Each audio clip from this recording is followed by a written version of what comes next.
Hello guys, welcome back to a bit talk. So ಇವತ್ತಿನ ವಿಷಯ ಅಣ್ಣ ಅವರಿಗೆ ಡಾಕ್ಟರ್ ರಾಜ್ಕುಮಾರ್ ಅಂತೇಳಿ ಹೆಸರು ಹೇಗ್ ಬಂತು ಅನ್ನೋದ್ರ ಬಗ್ಗೆ ಮಾತಾಡ್ತಾ ಇದ್ದೀನಿ. ಸೊ 1954ರಲ್ಲಿ ಅಣ್ಣ ಅವರು ಸಿಂಗನಲ್ಲೂರು ಪುಟ್ಟಸ್ವಾಮಿ ಮುತ್ತುರಾಜನ ಅಂತ ಒಂದು ಹೆಸರನ್ನ ಇರುತ್ತೆ. ಅಂದ್ರೆ ಮುಂಚೆನೆ ಸಿಂಗನಲ್ಲೂರು ಪುಟ್ಟಸ್ವಾಮಿ ಅವರ ಮಗ ಆಗಿರುವಂತಹ ಮುತ್ತುರಾಜ್. ಸೊ ಇವರ ಒಂದು ಪೂರ್ಣ ಹೆಸರು ಬಂದ್ಬಿಟ್ಟು ಸಿಂಗನಲ್ಲೂರು ಪುಟ್ಟಸ್ವಾಮಿ ಮುತ್ತುರಾಜ್ ಆಗಿರುತ್ತೆ. ಸೊ ಸಿನಿಮಾಗಳಿಗೆ ಬರೋದಕ್ಕಿಂತ ಮುಂಚೆನೂ ಇವರು ನಾಟಕಗಳು ಅಂದ್ರೆ ಇವರು ತಂದೆ ಕಾಲದಿಂದನೂ ಕೂಡ ಇವರು ನಾಟಕಗಳಲ್ಲಿ ಒಳ್ಳೆಯ ಪಾತ್ರಗಳನ್ನ ಅಭಿನಯಿಸ್ತಾ ಒಳ್ಳೆಯ ಒಂದು ಪ್ರಶಂಸೆನೆ ಪಡ್ಕೊಂಡಿರ್ತಾರೆ ಆ ಭಾಗದ ಜನಗಳ ಹತ್ರ. ಅಂದ್ರೆ ಗಾಜನೂರಿನ ಸುತ್ತಮುತ್ತ, ಚಾಮರಾಜನಗರದ ಸುತ್ತಮುತ್ತ ಈ ಒಂದು ಭಾಗಗಳಲ್ಲಿ ಅಣ್ಣ ಅವರು ಅವತ್ತಿನ ಕಾಲಕ್ಕೇನೆ ಒಳ್ಳೊಳ್ಳೆ ನಾಟಕಗಳನ್ನ ಅಭಿನಯಿಸಿ ಒಳ್ಳೆ ಹೆಸರನ್ನ ಪಡ್ಕೊಂಡಿರ್ತಾರೆ. ಬಟ್ ಆಗ ಅವರ ಹೆಸರು ಮುತ್ತುರಾಜ್ ಅಂತಾನೆ ತುಂಬಾ ಹೆಸರುವಾಸಿ ಆಗಿರುತ್ತೆ. ಆದ್ರೆ ಸಿನಿಮಾಗೆ ಅವರು ಇನ್ನು ಬಂದಿರೋದಿಲ್ಲ. ಸಿನಿಮಾಗೆ 1954ರಲ್ಲಿ ಬೇಡರ ಕಣ್ಣಪ್ಪ ಸಿನಿಮಾದಲ್ಲಿ ಅವ್ರಿಗೆ ಮೊದಲನೇ ಒಂದು ಅವಕಾಶ ಸಿಗುತ್ತೆ ಹೀರೋ ಆಗಿ ನಟಿಸೋದಕ್ಕೆ. ಅದು HLN ಸಿಂಹ ಅವರ ಒಂದು ಡೈರೆಕ್ಷನ್ ಆಗಿರುತ್ತೆ.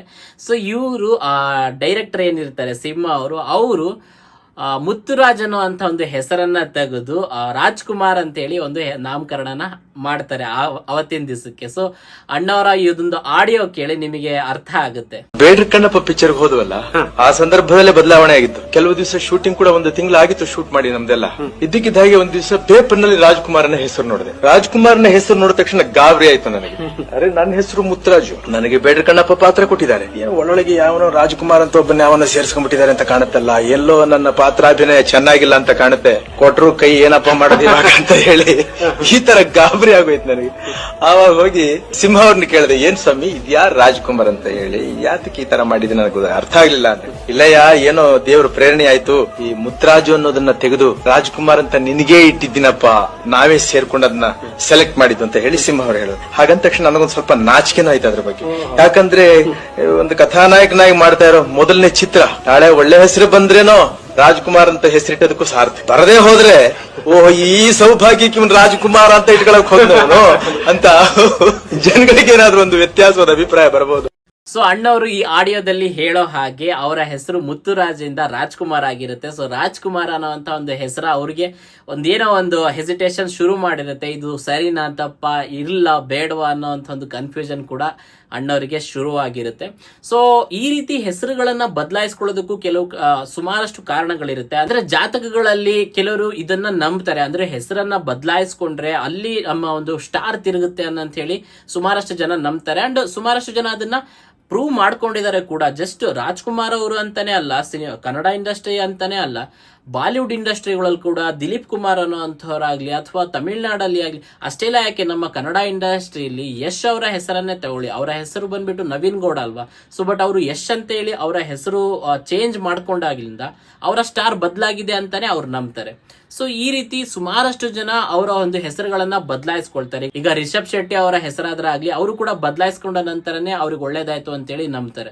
ಸೊ ಈ ರೀತಿ ಸುಮಾರಷ್ಟು ಜನ ಅವರ ಹೆಸರುಗಳನ್ನ ಬದಲಾಯಿಸ್ಕೊಳ್ತಾರೆ. ಸೊ ಅದೇ ರೀತಿ ಅಣ್ಣ ಅವರ ಹೆಸರು ಕೂಡ ಮುತ್ತುರಾಜಿಂದ ರಾಜ್ಕುಮಾರ್ ಅಂತೇಳಿ ಬದಲಾಯಿಸ್ತಾರೆ.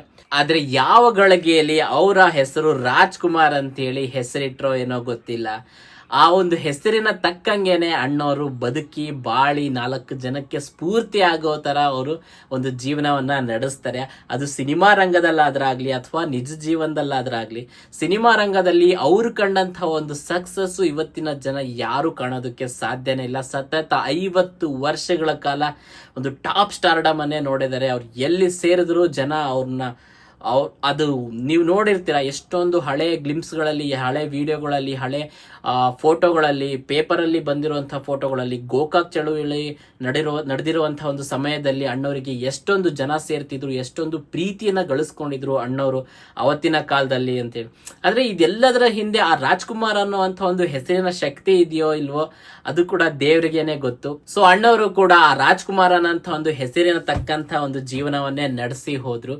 ಅಂಡ್ ಒಂದಂತೂ ಸತ್ಯ, ಸೂರ್ಯ ಚಂದ್ರ ಇರೋವರೆಗೂ, ಕನ್ನಡ ಸಿನಿಮಾ ಇಂಡಸ್ಟ್ರಿ ಇರೋವರೆಗೂ, ಕನ್ನಡ ಭಾಷೆ ಇರೋವರೆಗೂ ಅಣ್ಣವರ ಹೆಸರು ಕೊನೆವರೆಗೂ ಉಳ್ಕೊಳ್ಳುತ್ತೆ. ಅಣ್ಣವರ ಒಂದು ಸಿನಿಮಾಗಳು ಕೊನೆವರೆಗೂ ಉಳ್ಕೊಳ್ಳುತ್ತೆ. ಅವ್ರ ಬಗ್ಗೆ ಒಂದು ಸಾಹಸ ಕಥೆಗಳು ಏನಿದಾವೆ, ಅವ್ರ ಎಂಥ ಒಂದು ವ್ಯಕ್ತಿತ್ವ, ಎಂಥ ಒಂದು ಮೃದು ಸ್ವಭಾವದ ಒಂದು ಮನಸ್ಸಿನವರು ಅಂತ ಹೇಳಿ ಏನು ಉಳ್ಕೊಂಡಿದೆ ಅದು ಕೊನೆವರೆಗೂ ಉಳ್ಕೊಳ್ಳುತ್ತೆ. ಸೊ ಕೊನೆವರೆಗೂ ಈ ರಾಜ್ಕುಮಾರ್ ಅನ್ನೋವಂಥ ಒಂದು ಹೆಸರು ಉಳ್ಕೊಳ್ಳುತ್ತೆ.